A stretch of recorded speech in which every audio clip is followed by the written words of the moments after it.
સુરતના ભાજપના કોર્પોરેટરને વાતોમાં ભોળવી જૂનાગઢ સ્વામિનારાયણ મંદિરના જે.કે. સ્વામીએ રિંઝા ગુરુકુળના નામે 1 કરોડથી વધુ પડાવ્યા હોવાની ફરિયાદ નોંધાઈ છે. સુરત ભાજપના કોર્પોરેટર હિમાંશુ રાઉલજીએ ક્રાઇમ બ્રાન્ચમાં ફરિયાદ કરી હતી, જેમાં જણાવ્યું હતું કે જૂનાગઢ સ્વામિનારાયણ મંદિરના જે.કે. સ્વામી એન્ડ ટોળકીએ રિંઝા ગામે સ્વામિનારાયણ મંદિર અને ગુરુકુળના પ્રોજેક્ટ માટે 700 વીઘા જમીન ખરીદી કરવા નામે ભાજપના વોર્ડ નંબર 22ના કોર્પોરેટર અને પાણી સમિતિના ચેરમેન હિમાંશુ રાઉલજી તથા તેઓના પિતા પાસેથી 1 કરોડથી વધુ પડાવ્યા છે. હાલ તો આ મામલે ક્રાઇમ બ્રાન્ચે તપાસ હાથ ધરી છે. હું હિમાંશુ પ્રવીણસિંહ રાહુલજી રીંઝા ગામે ગુરુકુળ બનાવવાનું હોય એમ કરીને સ્વામિનારાયણ સંપ્રદાયના જે.કે. સ્વામી સંતે મારી સાથે છેતરપિંડી કરી છે. અલગ અલગ વ્યક્તિઓ સાથે ભેળવીને એ લોકો સાથે મળીને ચીટિંગ કર્યું છે. અમારે સ્વામિનારાયણનું મંદિર બનાવવું છે, સંતોના નામ પડશે, અમારા સંપ્રદાયનું નામ પડશે તો જમીનોનો અભાવ વધી જશે. એટલે અમારા સંપ્રદાયની બહારની વ્યક્તિ હોવી જોઈએ જેથી અમારા સંપ્રદાયનું નામ કશે ખુલે ને જમીનોનો ભાવ વધે નહીં. આવું કરીને 1 કરોડ 1 લાખ રૂપિયાની મારી સાથે ઠગાઈ કરી છે. તેઓ એમઓયુ કરનાર ભરવાડ, એમના પીએ, વચેટિયાઓ બધા સહિત 8 થી 9 જણાની સામે અમે ગુનો દાખલ કરાવ્યો છે. અગાઉ પણ આ લોકો આ રીતની છેતરપિંડી કરી છે. અમને ધ્યાને આવતા અમે આ કાયદેસરની પ્રક્રિયા કરી છે.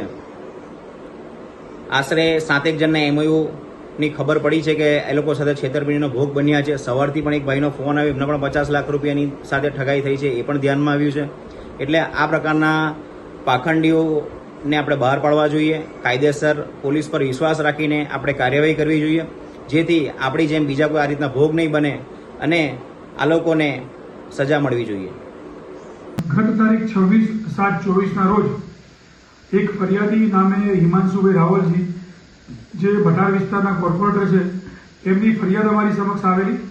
અગાઉ અરજી હતી, જેની અરજીની તપાસ કરતા એવું જાણવા મળે છે કે એમને પાસે જે.કે. સ્વામી કરીને એક સ્વામિનારાયણ સંત છે, જેમણે આણંદ જિલ્લાની રીંઝા ગામની જમીન હિમાંશુ રાવલજીને સ્વામિનારાયણ મંદિર બનાવવા માટે એમના નામે લેવાનું કહી અને બાના પેટે 1 કરોડ 1 લાખ રૂપિયાનું એડવાન્સ પેટે લઈ એમની સાથે છેતરપિંડી કર્યા મુજબની ફરિયાદ અત્રેના પોલીસમાં આવતા પોલીસમાં ફરિયાદ દાખલ કરી અને આગળની તપાસ ચાલુ કરેલ છે. આ બનાવ નવેમ્બર 2014 થી 2015 દરમિયાન બનવા પામેલ છે, જેમાં હિમાંશુ રાવલજીએ નોટરાઇઝ કરેલા, સાટાઘાત કરેલા છે અને એમને પોતે ચેકથી આ એમાઉન્ટ જે તે જે.કે. સ્વામીને આપેલ છે.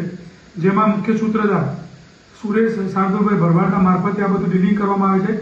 જેમાં કુલ 8 આરોપી વિરુદ્ધમાં ગુનો દાખલ કરવામાં આવેલ છે અને હાલ દાખલ કરી અને તપાસ ક્રાઇમ બ્રાન્ચ કરી રહી છે અને વધુ વિગત આવતા આપને જાણ કરવામાં. સાહેબ, આરોપી પકડાયા છે શું છે? હજુ સુધી હમણાં ગઈકાલે જ ગુનો દાખલ કરેલ છે. આરોપીની તપાસ સ્ટાર્ટ કરેલ છે. આરોપીઓ શોધવાની તજવીજ ચાલુ છે.